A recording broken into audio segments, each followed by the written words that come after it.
Chairpersons for this session are Dr. M.H. Thakur and Dr. Niranjan Khandelwar. I would like to welcome them on stage for this session. Dr. M.H. Thakur is professor and former head of department radio diagnosis Tata Memorial Hospital, and her area of interest is breast imaging. Dr. Niranjan Khandelwal is currently professor department of radio diagnosis and imaging at NIMS Jaipur, Rajasthan. He was previously professor and head of department in PGIMR Chandigarh. Sir has also been the past president of BC. With this, I would like to welcome them on stage. Good morning, everyone. So we are going to start with our first speaker, that is Dr. Nitin Shetty. I don't think he needs any introduction, but just as a formality, he's an associate professor, interventional radiologist at Tata Memorial Hospital, and his areas of interest are hepatobiliary, musculoskeletal, onco-intervention, and ablation therapy. Overview of overview and introduction for imaging and intervention. So I do not have any slides prepared. I thought there would be more residents. I think they're pretty much exhausted from yesterday's workshop, I believe. So if for an overview, we have already done the workshop yesterday, and pretty much what we have covered yesterday, it sums up what is possible in imaging and intervention. So when it comes to imaging, we know that for by and large, cross-sectional imaging, though, is the gold standard for staging. For early diagnosis in breast, we use mammography. So mammography is used for screening, and it's also used for the diagnosis and post-treatment for follow-up also. So mammography plays a significant role. And now mammography also subsequently, apart from imaging, was also used for targeting the lesion for biopsies. So that is where slowly it got into intervention.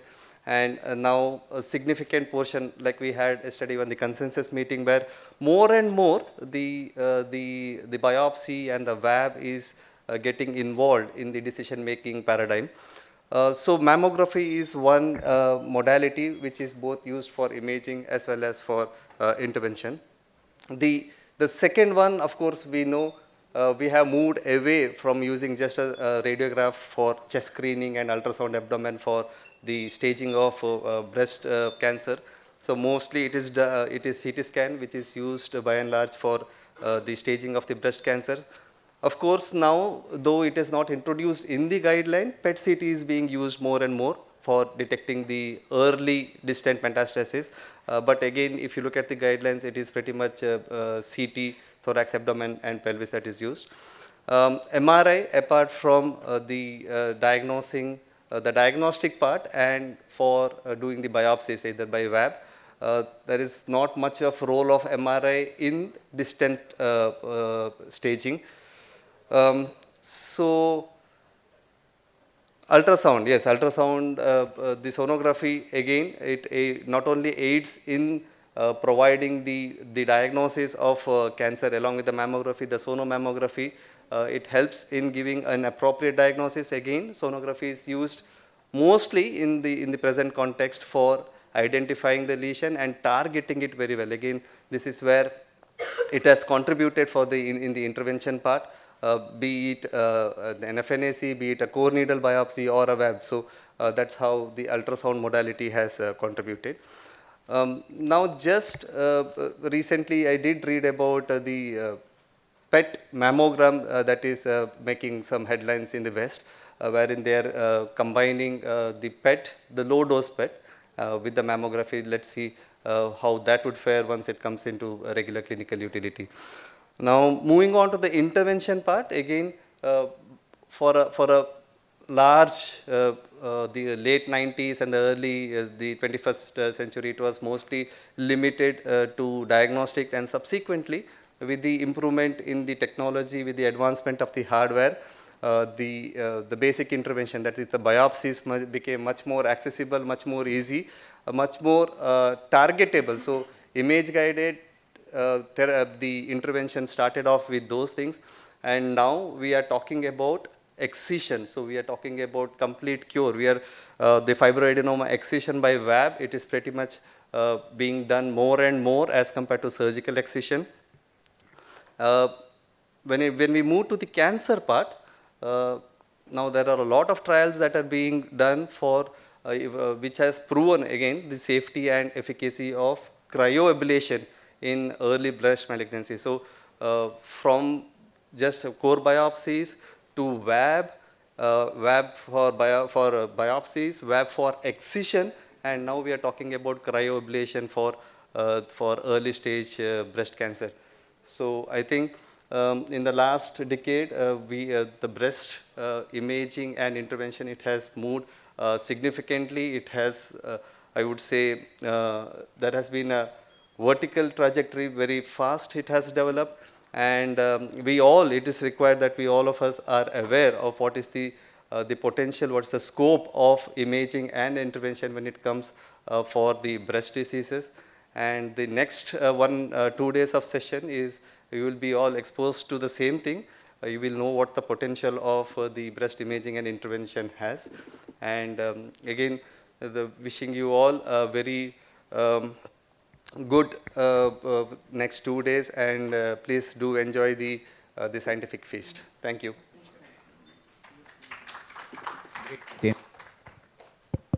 Yeah, absolutely fine. Yeah.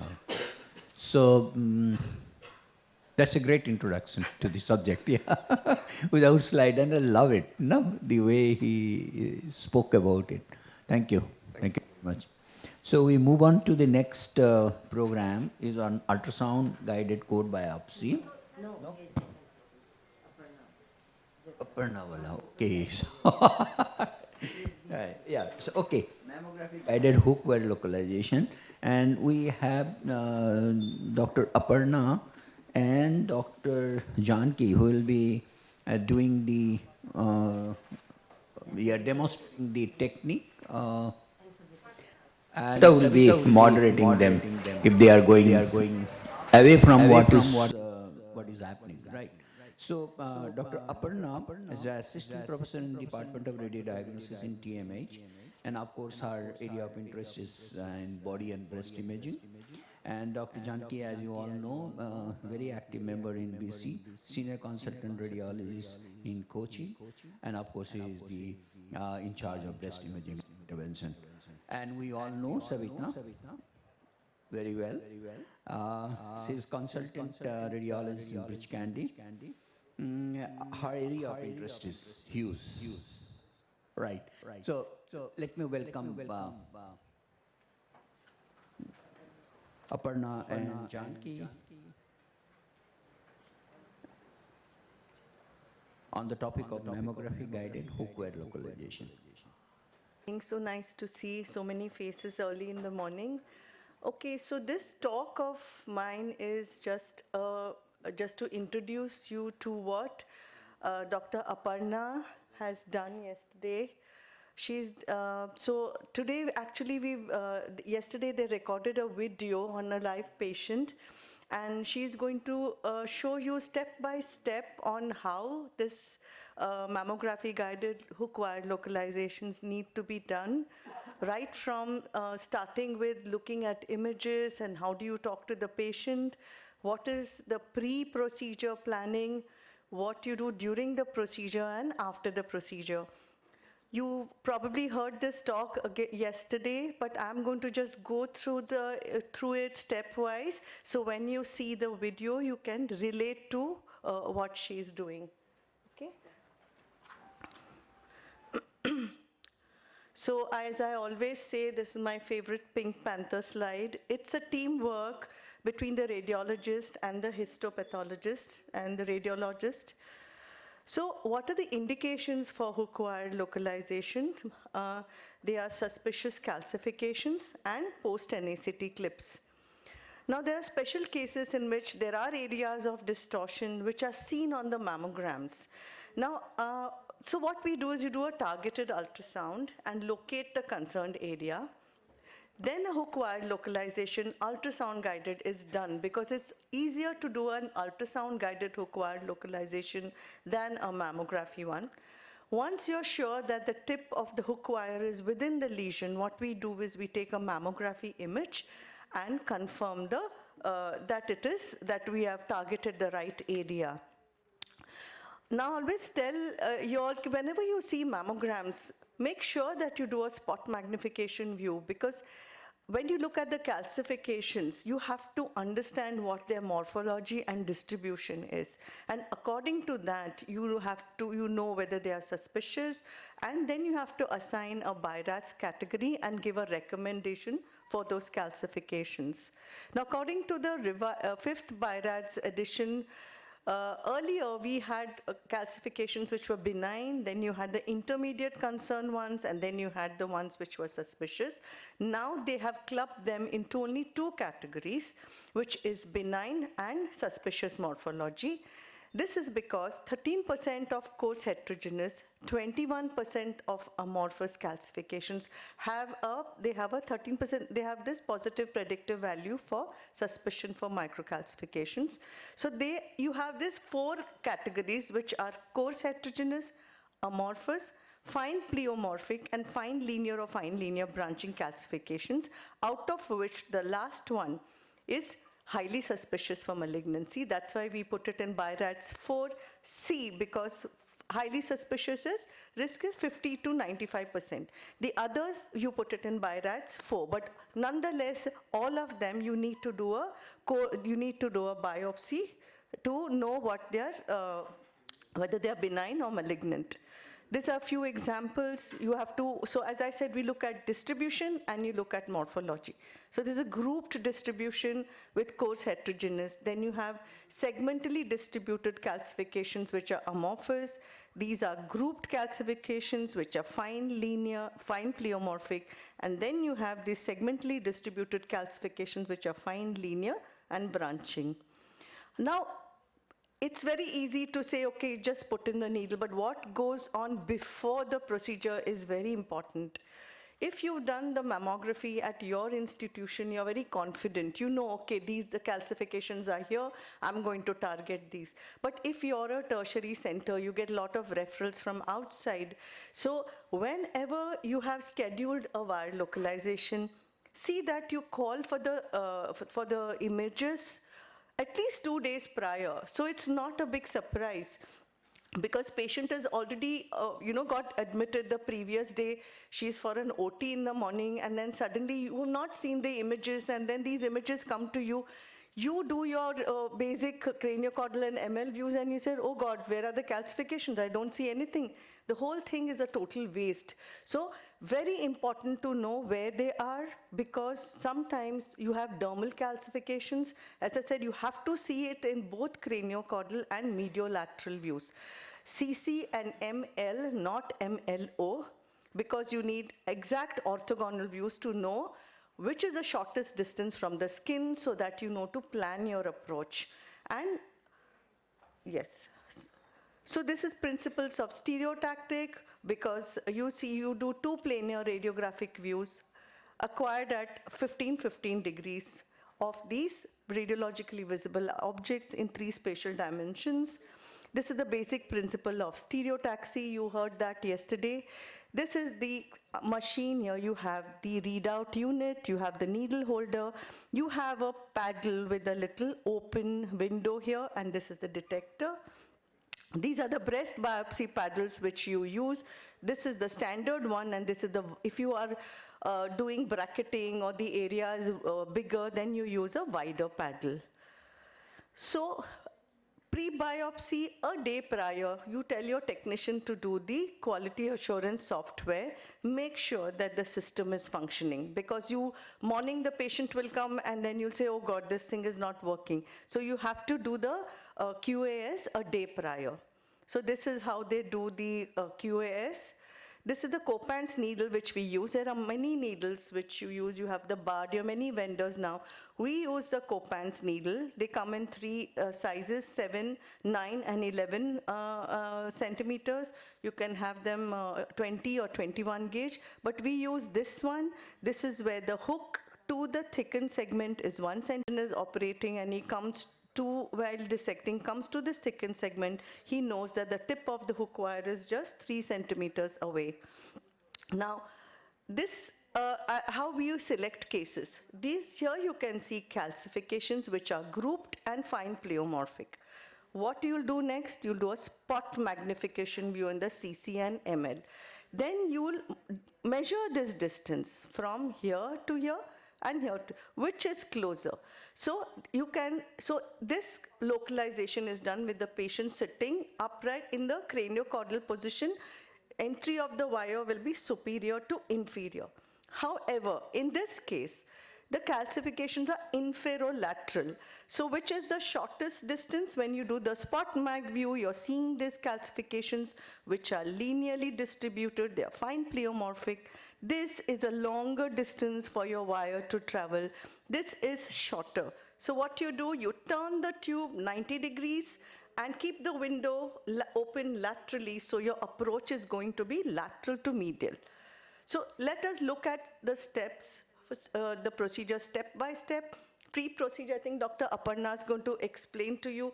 Very important to sit with the patient and explain to her that she will be sitting with the breast under compression for at least 20 to 25 minutes. Patient is already restless. She's probably not slept the whole night worrying about the surgery. And then you tell them, okay, you have to sit with the breast under compression, because as it is when you're doing a mammogram, they are very, oh, you're compressing the breast. But can you imagine when they have to sit like that? So you have to sit, invest in those 10, 15 minutes before the procedure, talking to her and calming her down. You tell her, we are with you, my nurse is with you, the technician is there. Because I believe calm patient plus calm radiologist is successful procedure. And even if, because we do not want any movement during this, during the procedure. So here, first we have taken the CC and ML view. Okay, and then I have decided, okay, these calcifications are here, this is the approach I'm going to use. This is surgeon specific. My surgeon usually, after giving him everything, he likes to do this. He drops a perpendicular from the nipple backwards. This is where the calcifications are. Then he draws a perpendicular from here and he takes all these measurements. So you have to give them these measurements. This is, as I said, surgeon specific. Then we take the scout view. This view is the most important view. Take 10 minutes to make sure that these calcifications which you're seeing are right in the center of your, this is the open paddle. See this? This is, you can see the dark line. This is the open part of the compression paddle. If your calcifications are here or here on the sides, then when you do the 15-15 view, they are going to go out of the open paddle. Okay?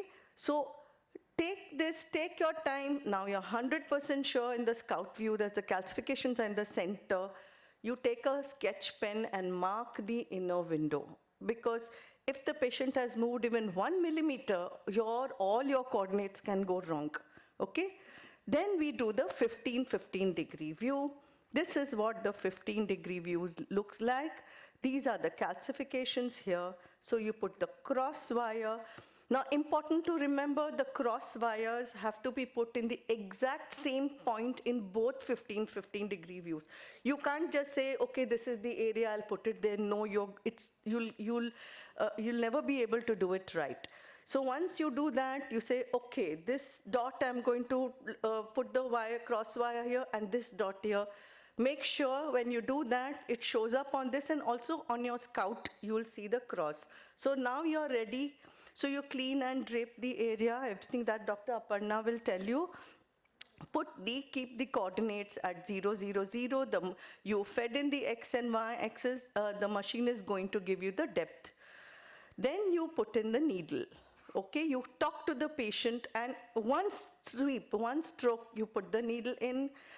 Take another image and make sure that the tip of the wire, tip of the needle is within the calcifications.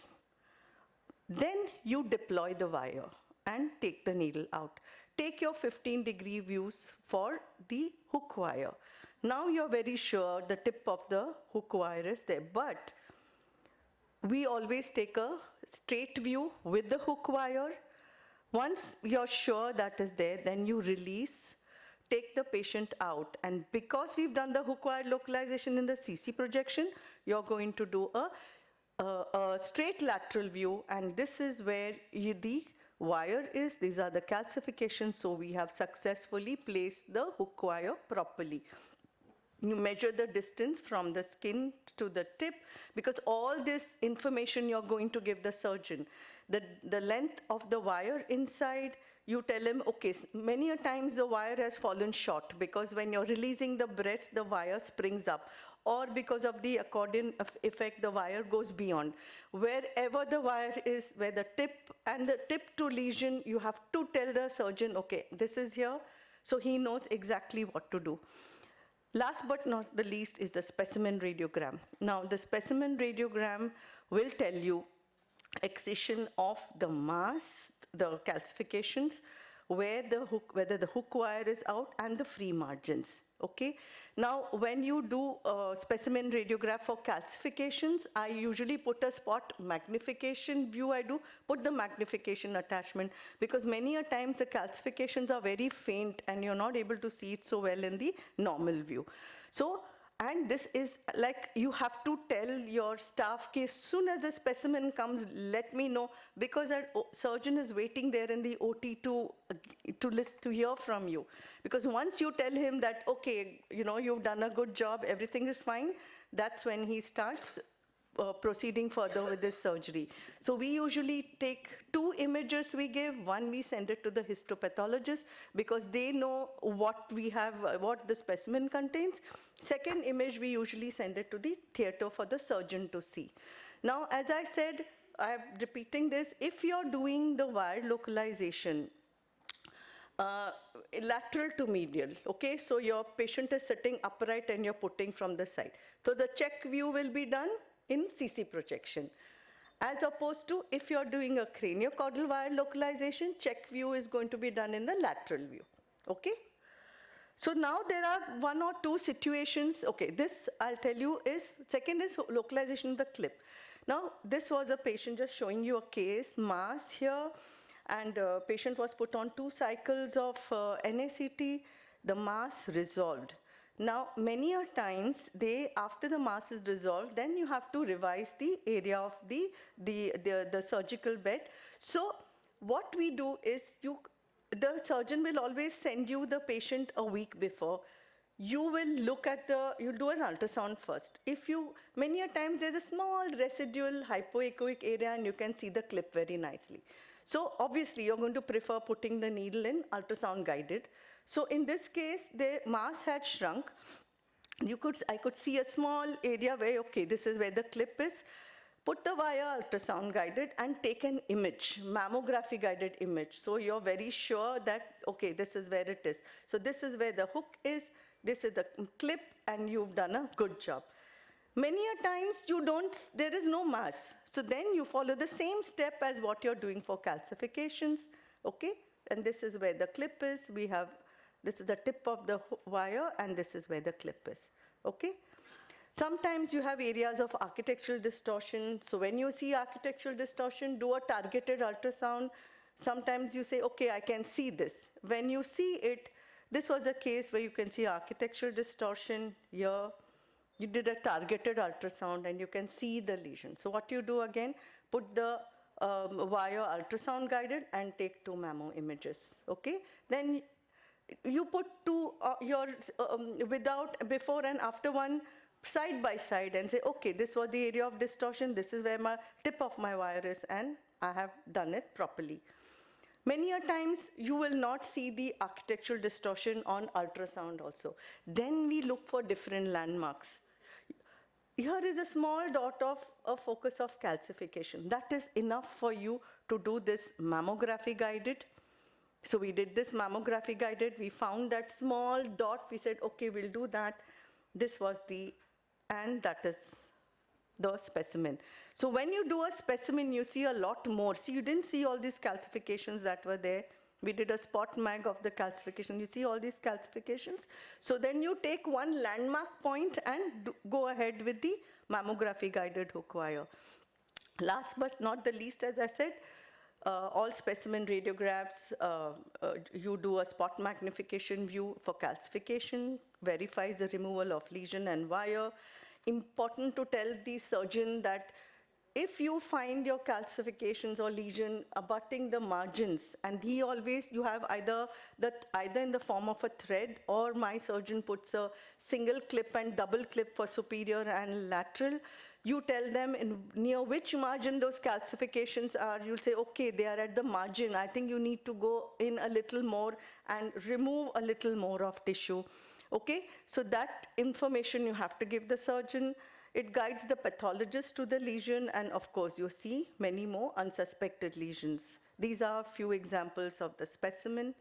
Challenges, of course, as I said, fatty breasts, when you have to be very gentle when you're releasing the breast. If the breasts are very fatty, the hook has no place to go and attach itself, so it will be a little away. Again, inform the surgeon, boss, it has come out a little, maybe it's a centimeter away from the calcification, go in a little deeper and dig it out, or beyond. And another important thing, once you have put the wire, don't try to, oh, it's gone beyond, let me pull it. Never touch it, okay? Because if you pull it, you are going to break the tip. That is another extra problem. Thank you. A patient that we did about 2 days back, we had intended to have it as a live relay, but then we thought this was probably a better idea. So I'll be playing the video. The way we'll do it is that we'll be playing the video. I'll be making certain points. We'll be doing, it is on a live patient. And as and when both our madams feel that they want to make any point, or if you feel that you have something to ask, please feel free to ask me to stop the video, and then we can make it interactive that way, okay? I request the AV team to please have a check on the volume, because the volume may go up and down. You may need to adjust it. Thank you.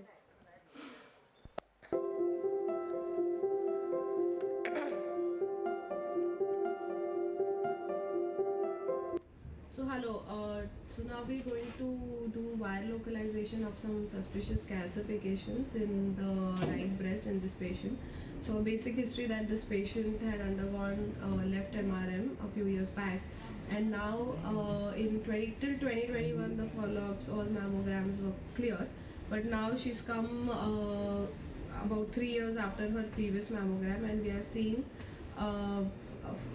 an area of group microcalcifications which look pleomorphic, and they are new onset, so definitely suspicious. So the wire localization is being done for that. So let us see the case first. The basis of any procedure is that the planning, you can take as much time as you want, but be sure what you want to do, how you want to approach the case, and take all the time in planning that you need. But when the patient is on table, taken for the procedure, that is when your movements and your steps have to be the most economical to finish the procedure in the fastest time and in the most efficient manner.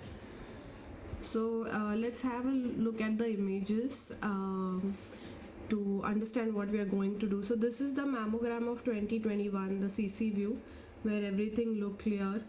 Even on the MLO there was nothing suspicious. Let me take you to the inner central region. This is the inner aspect, no real calcifications anywhere.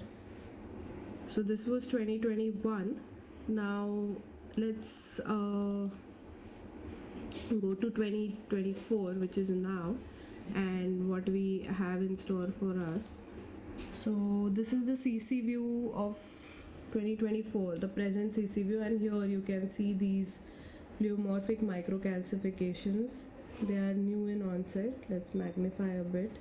So these are the pleomorphic microcalcifications which we are planning to target. They are in the inner central region and they are slightly posterior. Let's see on the MLO view as well.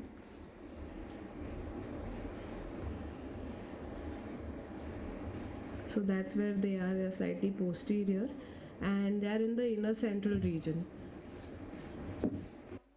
The next decision is to decide if we are going to approach in CC view or MLO view. We see here it's in the inner aspect on the CC view, and the skin distance is about this much. But if we're looking at the MLO view, then the skin distance would be a bit more. This is where the calcifications are, so the skin distance would be that much more here.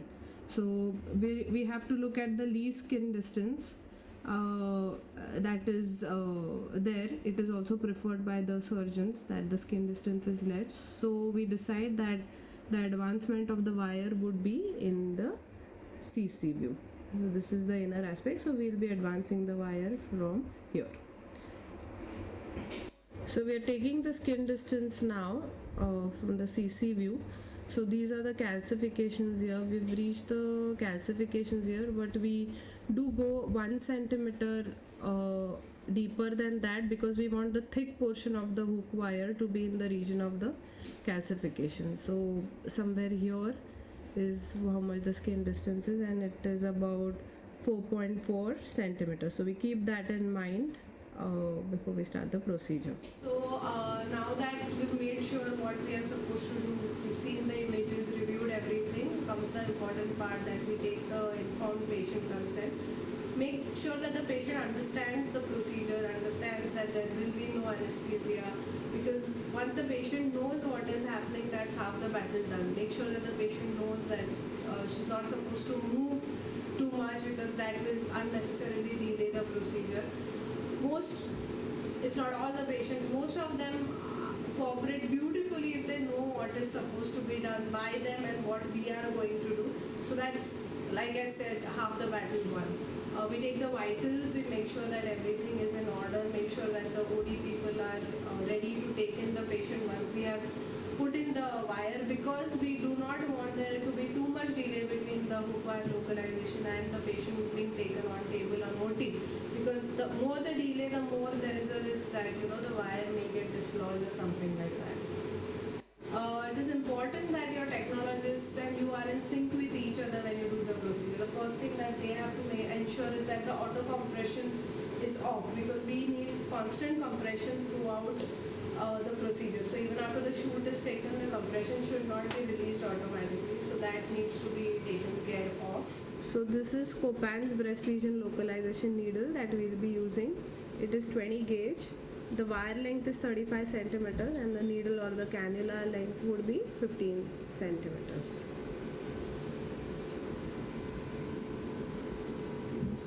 So this is a demo wire that we have, so we can demonstrate the parts of the wire. So when we remove it from the package, this is the plastic comes out, and this is the wire which is calibrated at which is calibrated at 1 centimeter distances. Yeah, and then we remove the plastic from the hook wire. This is the wire, and this is the black mark that we see whenever we are entering at the point of contact of the skin. The black mark should be a bit beyond the entry point of the needle or the cannula, so that we are sure that the hook portion at this point in time is inside the needle. Just put your hand on. Yeah, is inside the needle, and the moment you push the wire inside, that is when you've pushed it inside, and that is when the hook portion comes out. So so that is the hook portion. Can you just hold it? We can see the hook portion now. This is the hook portion that is intended to be deployed at the area of calcifications or clip or whatever it is that you are intending to wire localize. So this is the perforated paddle with alphanumeric markings. You can see here A to M and 1 to 7. So this is the compression paddle which we will be using while positioning. to decide the exact area of calcifications, the exact coordinates for that. So this is the position that we have given. So we are going from the inner aspect. So this is the ML view, and we've pulled the breast as much as possible, because as we saw, the calcifications were a bit posterior. So we're now taking the shoot in this view. So this is the view obtained now. Here are the calcifications. So we look at the coordinates of this perforated area. So here it is 1, and here it is capital I. So we know that we are going in the hole where the coordinates are capital I and 1. This is where we have to target. So we see that area on our perforated paddle now and decide that that is our point of entry. Okay, so now. So what happens many a times is that you take the view, but many times the calcifications may not be in the region of the perforator, it may be in the region of the plastic. So we have no option but to just take a repeat view and, you know, just take a rollover view perhaps, and then try to get the calcifications in the area. It's, you know, it's good if you get it right for the first time, but there could be a couple of more views that may be required till we get it right. Can I start, madam? Yeah. Putting the cross wire in that perforator. So here we see this is the eye here, and this is the one, and it was slightly anterior, yeah. So that is where the cross wire is where is our port of entry. So we make sure all our apparatus is ready. This is the Copan's wire. Let me take a closer look at it, and you can see the black marker there. Yeah, that is the black marker that you are seeing there. So that black marker has to be just above the level of the inlet of the cannula to make sure that the hook remains inside the cannula throughout the procedure and only comes out when we decide to take it out. The other thing that we need to make sure is that the wire is not defective, the cannula is not defective. So what we do is we pass the entire wire once through the cannula to make sure that there is no manufacturing defect, and we have no surprises later on when we are doing the procedure. Again, we are positioning the black mark, as you see a slightly thicker portion there, that has to be just external to the point of entry of the wire into the cannula. And now we have to position the skin flag accordingly. So if we remember, the skin distance was 4.4 centimeters. Each black marking is 1 centimeter. So 1 centimeter, 2 centimeter, 3 centimeter, 4 centimeter, and a bit more than that.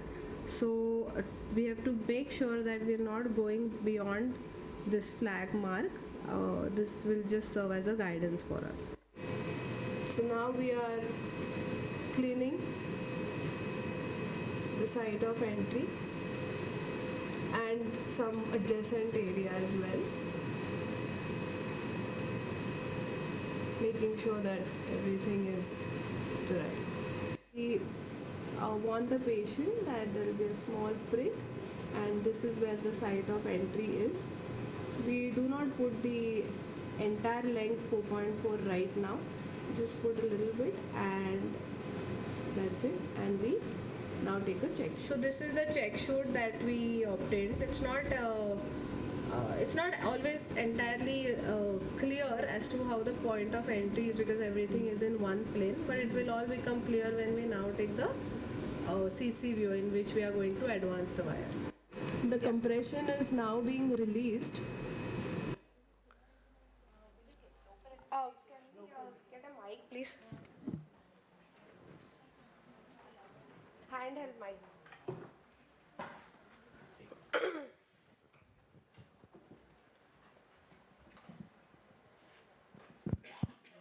What about the local anesthesia that will be used? Yeah, so I was actually going to ask you. So now in our setting, we don't really give local anesthesia for the patients, and we found that it's fine because this prick, and then there is the additional local anesthesia prick that we've realized. So most of the times patients do well, and as long as they have been told and warned. But yes, it is a practice that may differ from institution to What I institution. also do is you get that spray, local anesthesia spray. So you spray the skin. And another thing, when you're putting the breast under compression, the breast is already numb. You know, they really don't feel anything. If you put a little local anesthesia, I feel your coordinates can go wrong by, you know. Okay.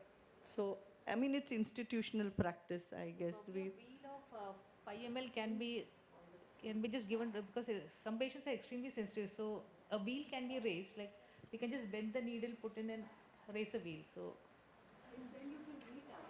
yeah. No, read and That you have to. But then it increases your time. and also when you're putting in the coordinates, so just make sure that it is perpendicular to it. Like that hub of the needle should be exactly overlapping that of the. Yeah, so the hub should be overlapping. There should be no parallax, basically, that we have to make sure. Practically, when there's no parallax is when we are sure that we are going exactly the way we intended, perpendicular. Can I restart? Yeah, please. Okay. Where's the volume? To go from the ML to CC view, but this has to be done very carefully that the wire doesn't move, fall off from its position. So very slowly the compression is being released so that there is no jerk or change in the position of the wire. So this is how we position the patient now for CC view with the wire in here. A proper CC view, proper pulling because the calcifications are quite posterior as we saw, and now we take the CC view. So this is the CC view that we have obtained. These are the calcifications. As we see, our wire is beyond the wire tip is beyond the calcifications. We intended it to be about a centimeter beyond it. It's probably a little more than that. So we will just withdraw the wire a bit and then deploy the hook wire. We'll just withdraw the cannula a bit and then deploy the hook wire. So we did withdraw a bit, and now I think we are good to go, because if we deploy it here, the hook wire would, the hook portion of the wire would be just beyond the calcifications, and the thick portion would be in the region of this calcifications. So let's go ahead and now start deploying. So what we do now is that we hold the hook wire in position because we don't want its position to move, and we hold it, anchor it in position with the left hand as she's doing, and with the right hand the cannula is now slowly pulled out.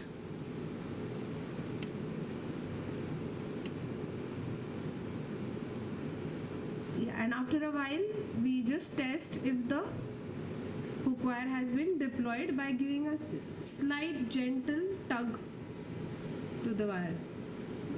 So if it is deployed, then it yeah, so this has to be a gentle tug. Madam already made it clear that now abhi tir nikal chuka hai. You can't do anything about it, even if it's a bit beyond or whatever. Even if you feel that it's beyond the point that where you intended this to go, please do not withdraw it or pull it. This tugging is just a gentle tugging to make sure that it is to get an andaza that it is deployed inside, the hook portion is out, so that then we can take a check shoot to confirm it. What I also do is when you're taking out the needle, just pull it out, rotating it like this, slowly, rotate it. So you're loosening it from the tissues inside. Because many a times what happens is if you tug it, if you pull it straight, the entire assembly comes out. If you have not held the wire, what I do is put a little gentle pressure in the wire downwards and then gently rotate and take it out. Because if you do that, the entire needle along with the wire comes out and then your whole procedure is a waste. So just rotate, rotate, rotate little and then take it out. Holding the constant pressure on the wire downwards. Yeah, and sometimes what we can do is we can just push in the guide wire. That's what I'm doing. No, Yeah. just hold it pressed Hold. and then. No, you can just push it in, tug it, and after that also it can be withdrawn. So then you'll be 100% sure that it has already been gone in. Okay. Correct. So this problem of it moving, the problem in withdrawing the needle comes more in dense breasts.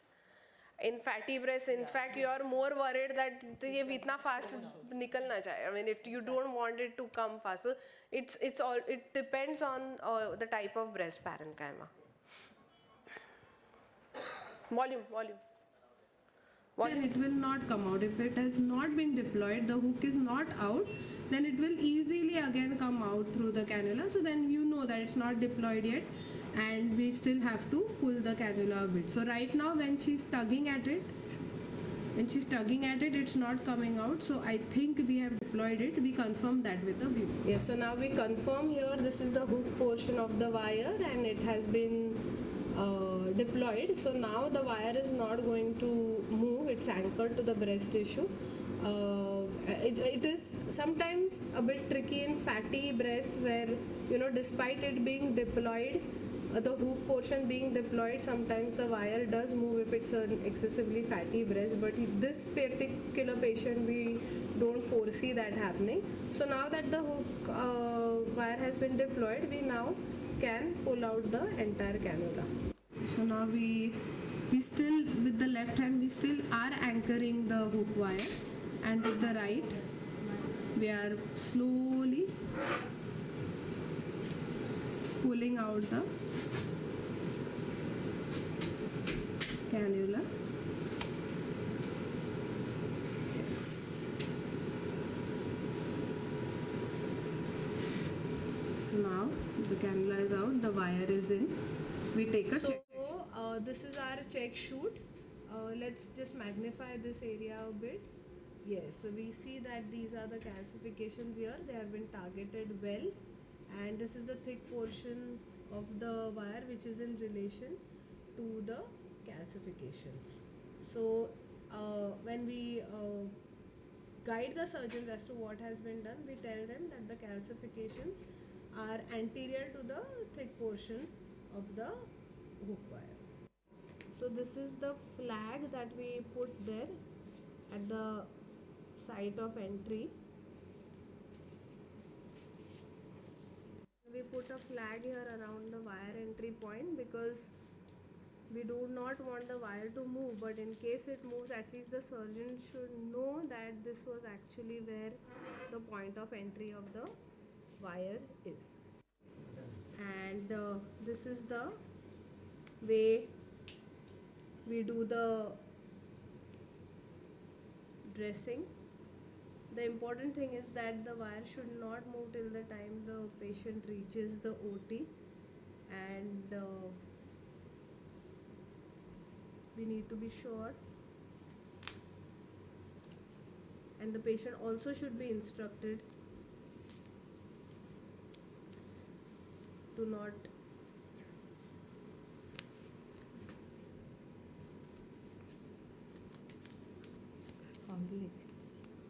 touch the dressing.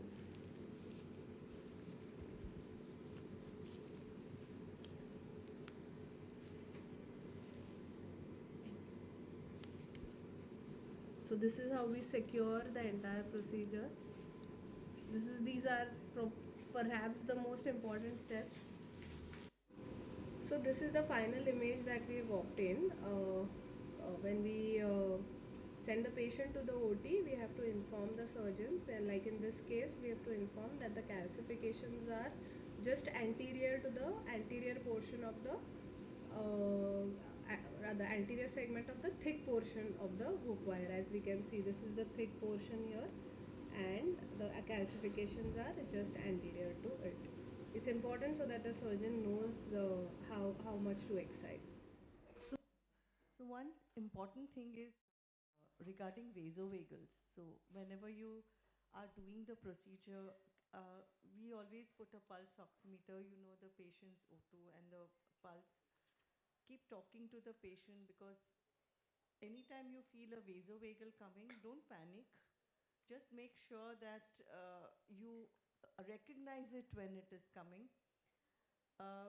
If your if your procedure is almost complete, then you can always release the patient, and we make the patient sit on a biopsy chair, which becomes which becomes flat, and you just raise her legs up, ask her to take deep breath. It settles down usually. So don't panic, but be prepared. In our whole thing, which I have seen few years, I've just seen 3 or 4 vasovagals. But that, when it happens, you should recognize it coming early. If that is the case, then if your needle is still in, take the needle out, calm the patient, reposition, you can do it again. Okay, so keep talking to the patient all the time, or tell your nurse to be very vigilant, because as it is, they are drowsy, they are anxious, they are nervous. So this is something which you must remember. Yeah. Let's have the volume. After the procedure comes the most important part. We have to check whether the calcifications are out or not. So once the patient goes to the OT and the excision is done, the specimen is sent back and the specimen mammography is done, which is the most important step to make sure that we've been right in our procedure, the approach, and the calcifications are out.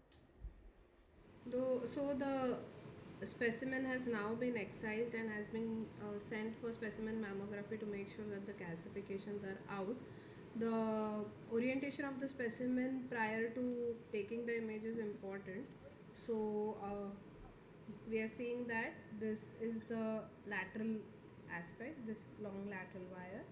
This is the superior, and that is the anterior aspect. So we have oriented the specimen similar to how it would have been in the breast in its erstwhile position, and now we take them. And so here we have the specimen mammogram, and we are seeing here that the calcifications have come out well, all beautifully come out in relation to the thick portion of the wire, exactly as we had done during the procedure. So we do know that the calcifications are out, and we are good to go.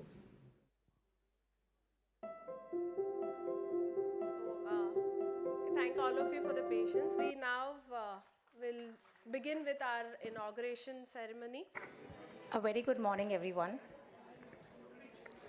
I'm sure there's a lot of tiredness after the very hectic day that we had across multiple sessions and workshops.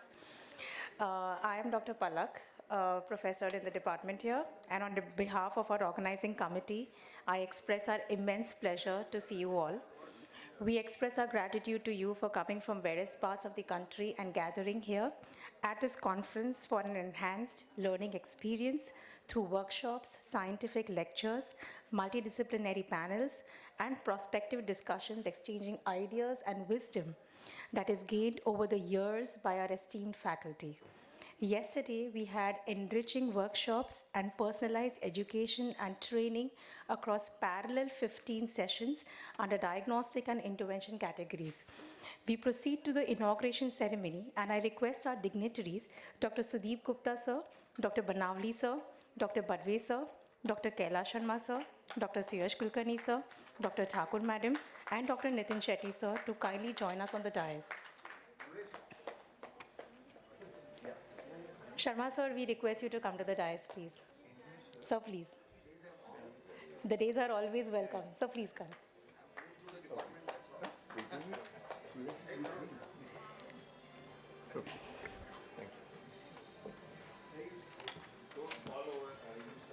Yes.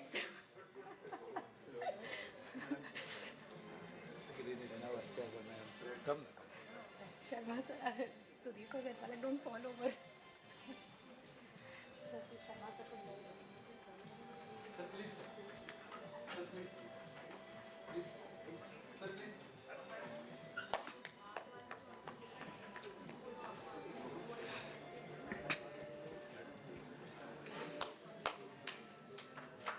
Request Dr. Suyash Kulkarni sir, Professor and Head of the Department of Radiology, to welcome Dr. Sudeep Gupta sir, Director, Tata Memorial Center.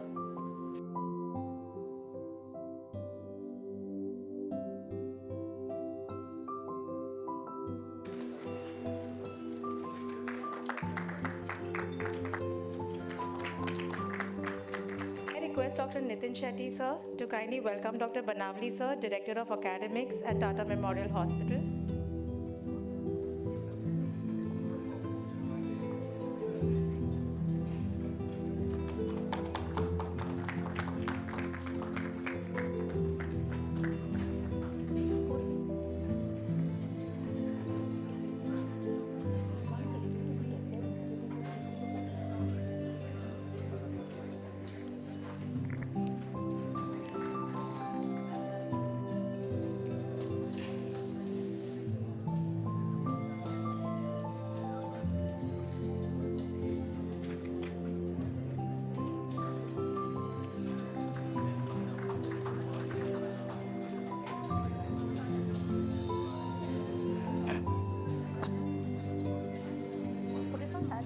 Request Dr. Thakur Madam to kindly welcome Senior Professor and Department of Radiology to welcome Professor Dr. Badvi, sir.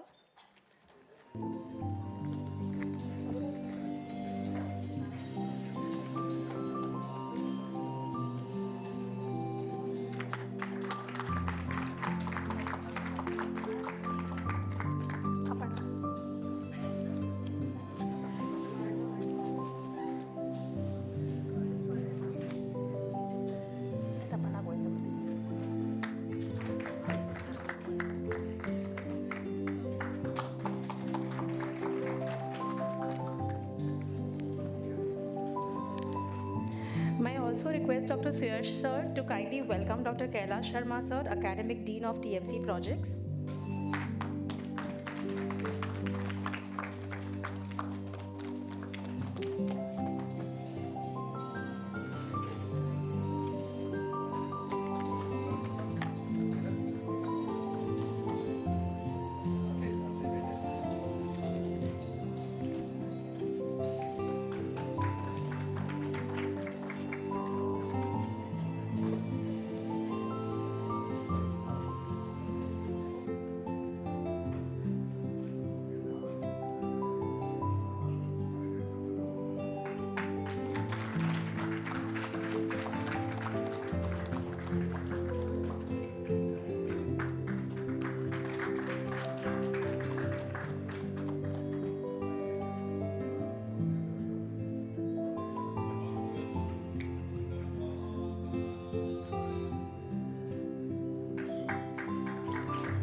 Motto of education and training to the highest level, we would wish to invoke blessings from Goddess Saraswati, and I request Sri Vidya to kindly come for a spiritual recital. Mata Saraswati Jagadishwari, Mata Saraswati Jagadishwari, Kalyani Kadamba Vanavasini, Kalyani Kadamba Vanavasini, Jaganmata Saraswati Jagadishwari, Agama Veda Kalamaya Rupini, Akhila Charachara Janani Narayani, Suranara Muni Jana Vandita Charani, Sani re sani dha pa ma ga re ni sa, dhani re ga ma dhani sa re ga re sani dhani ma dhani re ni dha ma ga ma pa dhani sa ni dha pa ma pa dhani. Mata Saraswati Jagadishwari, Kalyani Kadamba Vanavasini, Kalyani Kadamba Vanavasini, Jaganmata Saraswati, Mata Saraswati, Mata Saraswati Jagadishwari. Thank you. Yeah, thank you so much. May I request Dr. Suyash sir to kindly share a few words on the theme of the conference? respected director of our institute, Dr. Sudeep Gupta sir, Badve sir, Banawali sir, Dr. Kailash Sharma sir, all senior faculty who is participating in this conference, and my friends. So I would like to formally welcome you all to this two-day conference on breast imaging and intervention. So as all of us are aware that overall breast cancer, maybe the incidence and detection is increasing, and all of us are encountering these patients more and more. So we thought every year we'll have one multidisciplinary conference on breast imaging and interventional techniques. So we named it as BRIT, and every year we try to take it. This year it is part of our Hospital Day Foundation celebration, which we do with one evidence-based management of cancer meeting, EBM, and also in collaboration with Women Cancer Initiative. So we thought 1 week before we will have an imaging workshop and a conference so that we can in detail discuss the nuances of imaging and interventions. So, sir, yesterday we had a workshop on diagnostic as well as various interventional techniques on breast imaging. And we have also realized that the future in radiology is going to be all the artificial intelligence and machine learning. So we have kept AI zone as one of the focus of these conferences. I will request all of you to please visit it, understand it, and try to incorporate it in our day-to-day routine imaging evaluation. We have also thought that it should not be just a get-together and gala conference, but we have tried to come out with some consensus guidelines regarding the nuances of techniques of breast interventions. So there are experts from across the country who are deliberating since last 2-3 weeks on coming out with some consensus guidelines, which we'll try to publish in a relevant journal.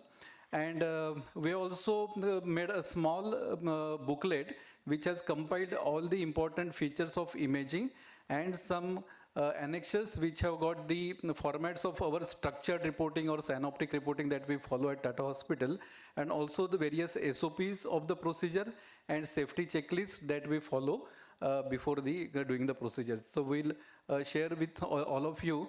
The hard copy will inaugurate, and the soft copy will be available to all the delegates. So may I request our dignitaries to inaugurate the booklet of the conference, please.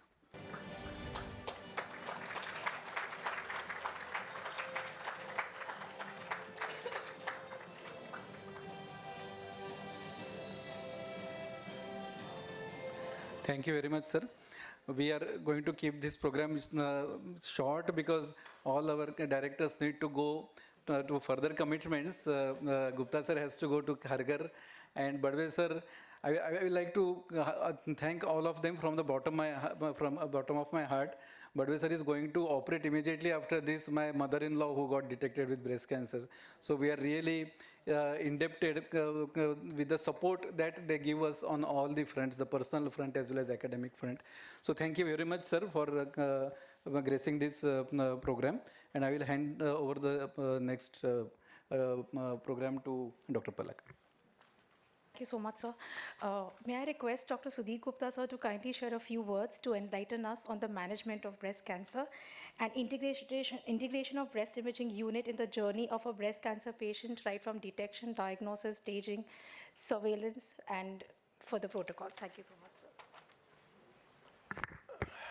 So, good morning, friends. First of all, a very warm welcome to Tata Memorial Center for those of you who are from outside this institution. I would like to thank Dr. Suyash Kulkarni, Dr. Meenakshi Thakur, and Dr. Palak Popat for inviting me here. It is completely not my intention to go on a long dialogue or a monologue about management of breast cancer, completely not my intention. So I would like to say that BRIT is a very important educational activity, and like it should be carried on year after year. And I'm sure that the participants, and perhaps if there is a recording of the program, those who are unable to attend also benefit from the deliberations. And as I walked into the auditorium, I saw one procedure being demonstrated. I'm a medical oncologist, and it is also the case that I work closely with Dr. Palak Popat, Dr. Meenakshi Thakur, because I'm a breast cancer medical oncologist. And the treatment of breast cancer has become very, very interdisciplinary, multidisciplinary, and every week Palak and I, or Dr. Thakur and I, have several conversations about several patients. And that attests to the importance of having close collaboration between those who actually treat patients sitting in the clinic and those who diagnose and stage the patients. One of the things that is somewhat unique about our hospital is the fact that we have emphasized under Dr. Badwe's leadership for the past 2 decades on what we call evidence-based practice of oncology. Towards that end, every year at the end of February, we conduct, on the occasion of our annual Foundation Day, an evidence-based meeting. And the theme of every year's conference is different. So on some occasion, it is lung cancer, gastrointestinal cancers, etc., and so on. This year, it is colorectal cancer, nuclear medicine, and breast cancer, which is being co-organized with the Women's Cancer Initiative. The reason why I'm just bringing up the question of evidence-based medicine is the fact that evidence not only applies to therapeutic interventions, it also applies to diagnostic procedures, it also applies to staging procedures. So whenever we subject a patient to a new diagnostic modality or an enhanced diagnostic modality or something that is either invasive or expensive, or the infrastructure being expensive, or something that is less accessible, it is incumbent upon us to generate the evidence to prove that what we are doing is useful to the patients, or at least the balance between benefit and harms is towards benefit. And so therefore, I hope that as a result of this meeting and the other meetings that are conducted by the Department of Radiodiagnosis, we will have some evidence-generating research studies that will prove the fact that what we do is useful and improves the outcome of patients. So let me not say much more. I'm sure that you will have an excellent conference. You will go away wiser, and our patients will receive better care because of what will happen in this auditorium over the next 2 days. Thank you very much. Thank you so much, sir. May I please request Dr. Badwe, sir, to share a few words and address us?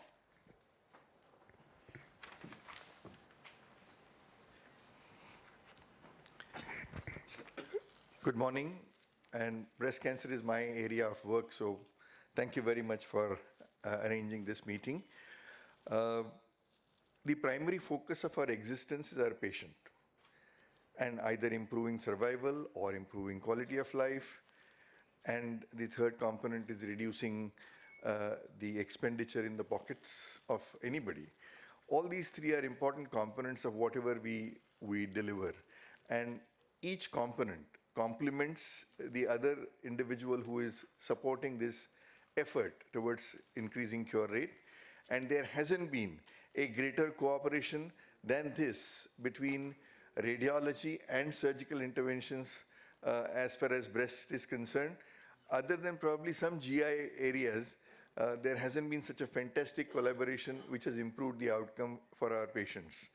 And to a great extent, the kind of comfort that is brought in for a surgeon to define what is required to be removed and what is ideal to be done makes huge amount of comfort in executing the treatment that is so very important from patient's point of view. Over a period of time, it is also good to see that the surgeons can be replaced by some of the radiology procedures, and we are happy about that too. But a word of caution at the end is that as we get into more and more precision, the kind of information that you get is huge. And all that information may not be so very important from the point of view of improving cure rates and improving the quality of life for our patients. So if we keep that in mind, I'm sure the marriage between radiology and surgery would go a very long way, and thank you very much for that.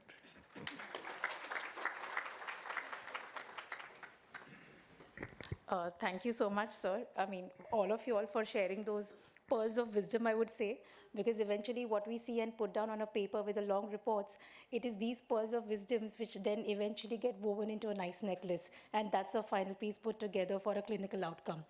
So thank you so much for all of you all being here, and I request Dr. Nitin Shetty to kindly thank all of us. Thank you.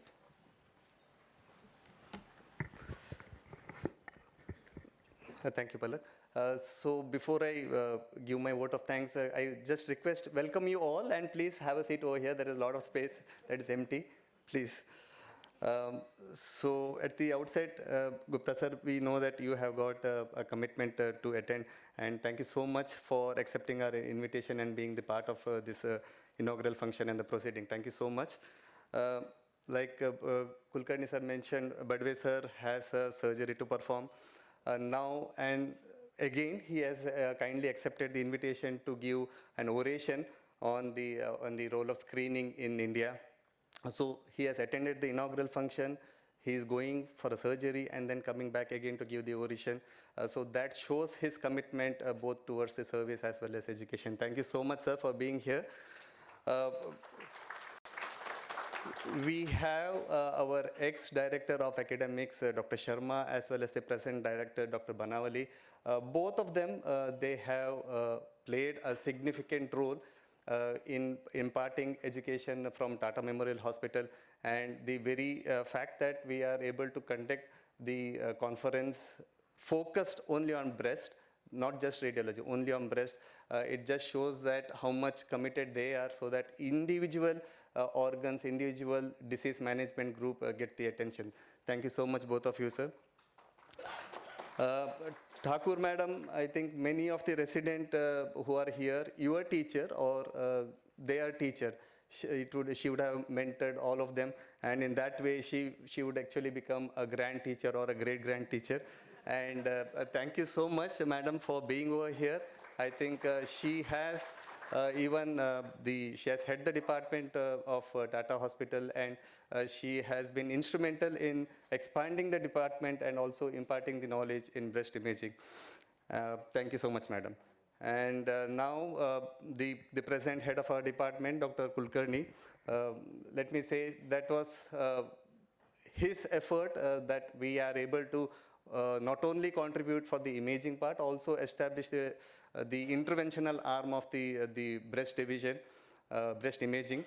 And it was because of his effort we are able to do many more procedure, say VAB, or now we are also exploring the option of cryoablation, Palak, if I'm not wrong. And for introducing that also, like Dr. Gupta mentioned, the tumor board or the disease management group, it plays a very important role, and it is because of their support we are able to do more in the radiology, be it imaging or be it intervention.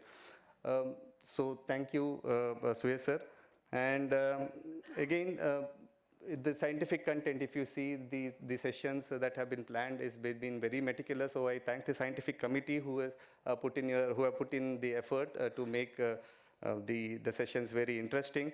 All the consultants and residents definitely have worked behind the screen, and you are able to communicate quite well, so that we are able to have the delegates not only from India, even the outside. All the international and national faculties who have spared their time to be here with us and to share your experience. Thank you so much. One name I would definitely want to mention, that is our radiology coordinator. So Mr. Kalpesh, he is from the IT background, but believe me, for the last 2 or 3 days, he has been working late in the night, coming back early in the morning, just to make sure that all the workstation which you actually worked on yesterday, close to 25-30 workstations, they are all connected well and seamlessly placed without any fault. And thank you, Kalpesh. I don't see, I think he would be busy again managing the IT work.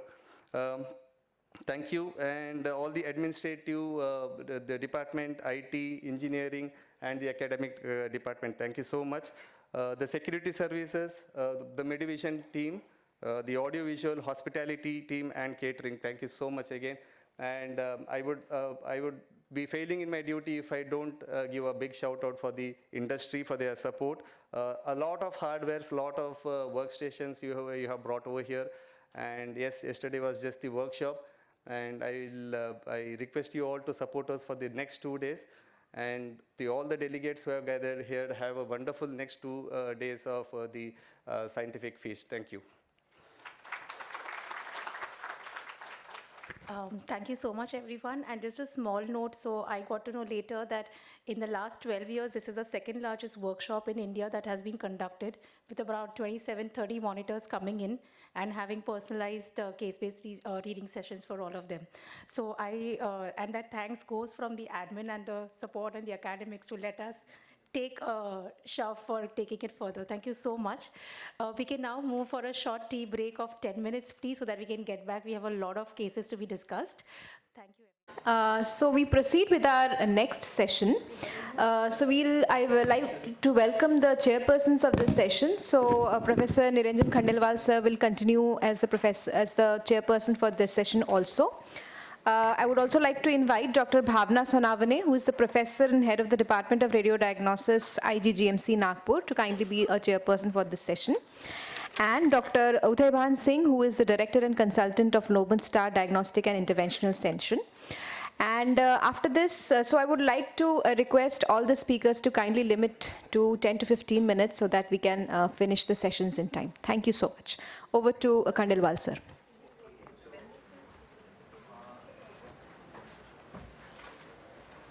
Is the stereotactic one, and Dr. Palak. Yeah, Dr. Palak and Dr. Someshri will take up, and Aman Daptari will be moderating this session.